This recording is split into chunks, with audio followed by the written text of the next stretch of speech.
यशोमती मैया के नंद लाला।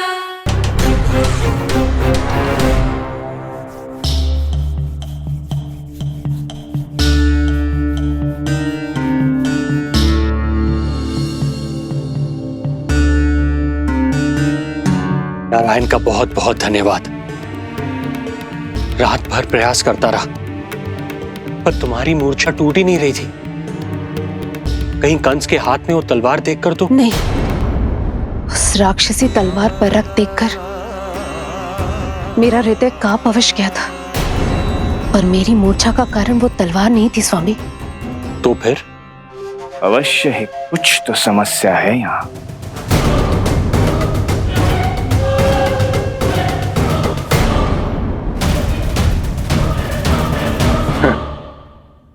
मित्र बाणासुर, बड़े दिनों बाद भेंट हो रही है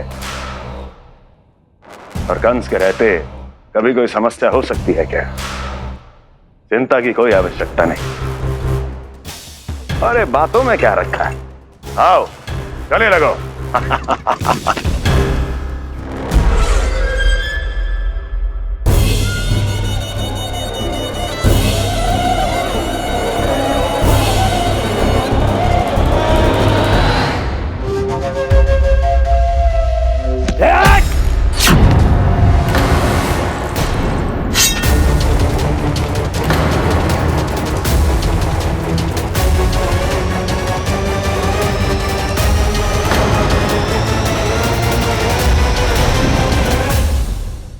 महाराज, कंस की भुजाओं की पकड़ अजगर की जकड़ से भी अधिक कठोर होती है।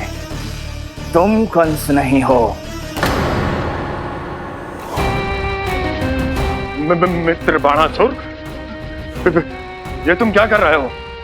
भय से कपकपाना यह सिद्ध करता है कि तो कंस कहलाने के योग्य भी नहीं है।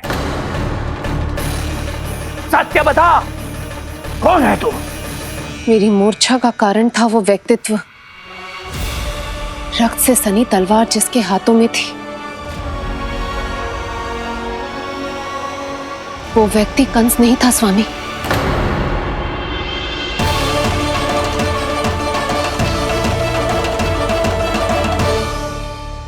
बिल्कुल सही पहचाना आपने। ये महाराज कंस नहीं है।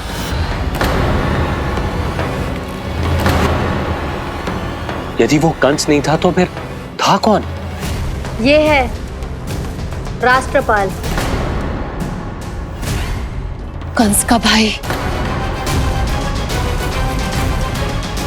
मेरे सीधे साधे भैया राष्ट्रपाल।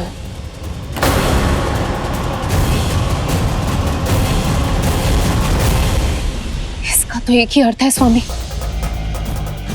कंस ने उन्हें भी अपने जैसा बना दिया है।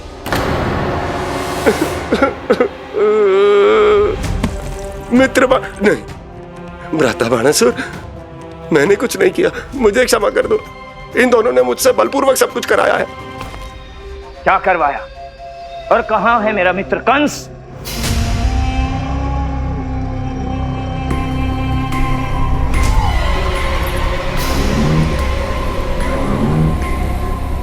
वहां।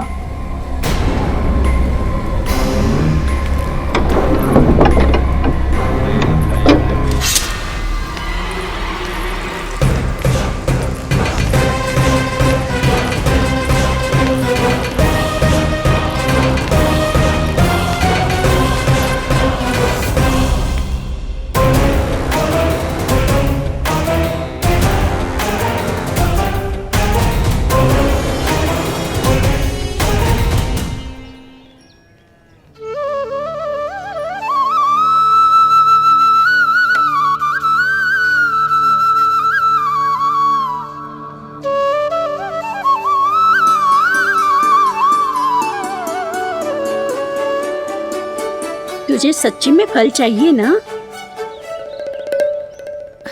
कहीं औरों की तरह तेरी मैया भी क्या है ये पूछकर वापस तो नहीं भेज देगी ना?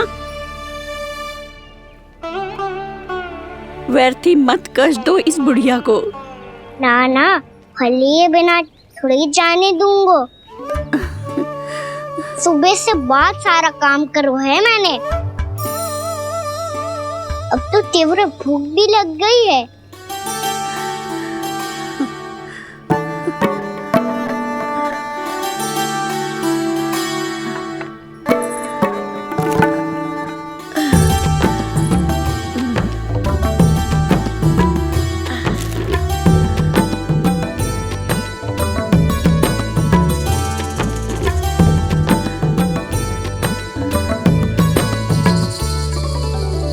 स्वयं तो इतना सा है, इतनी बड़ी टोकरी संभाले चलो है। किसी की सहायता करने के लिए तन और मन के बल से अधिक निश्चय में बल होना चाहिए।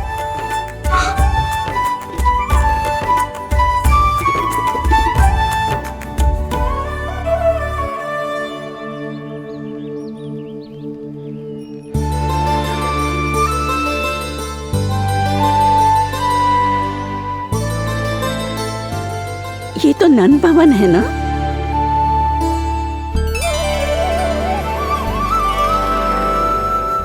और तुम नन जी के लल्ला हो ना? हाँ, मेरा नाम कृष्ण है,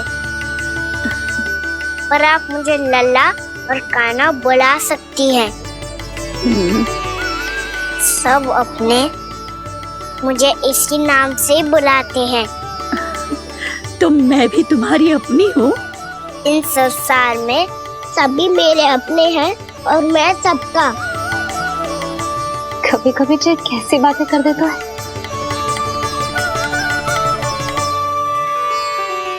जितना सुना था तेरे बारे में, तू उससे भी अधिक अच्छा है लल्ला।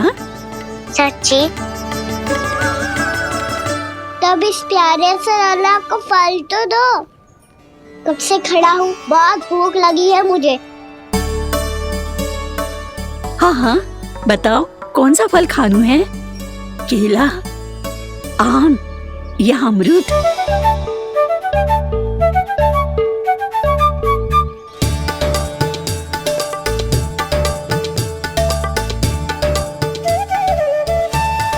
आम दिखने में मीठे लग रहे हैं, अमरूद बहुत रसीले और केले मेरे जैसे पीले वस्त्र पहन के बहुत अच्छे लग रहे हैं।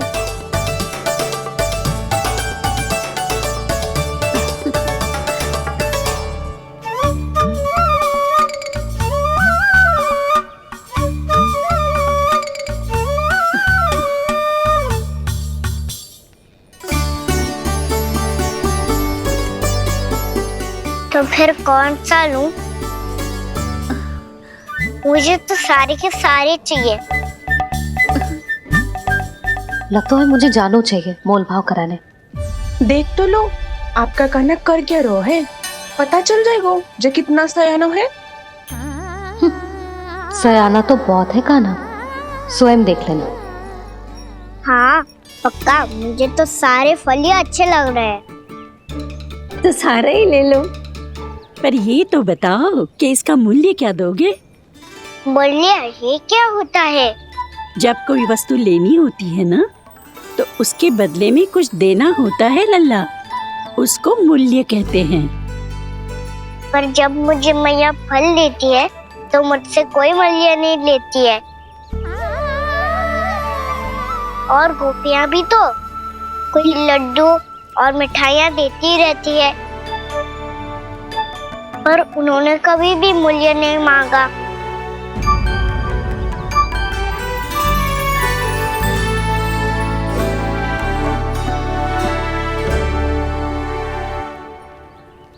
मैं भी कैसी हूँ, एक नन्हे से बच्चे से मूल्य मांग रही हूँ। जी तो कर रहा है सब कुछ न्यौछावर कर दूं इस पर। ये फलों की टोकरी क्या है?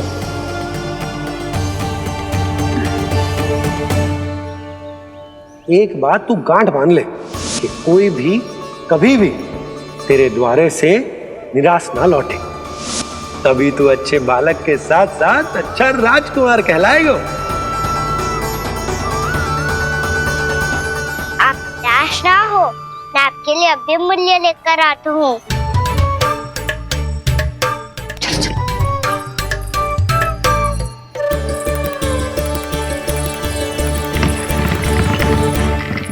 मैया, बाहर एक फल वाली मैया आई है, मुझे उनसे फल लेना है। मैं उन्हें क्या मूल्य दूं? इस संसार में कोई भी वस्तु लेनी हो तो उचित मूल्य चुकाना तो पड़ता है। जे पाठ तो इसे सिखाना ही होगा।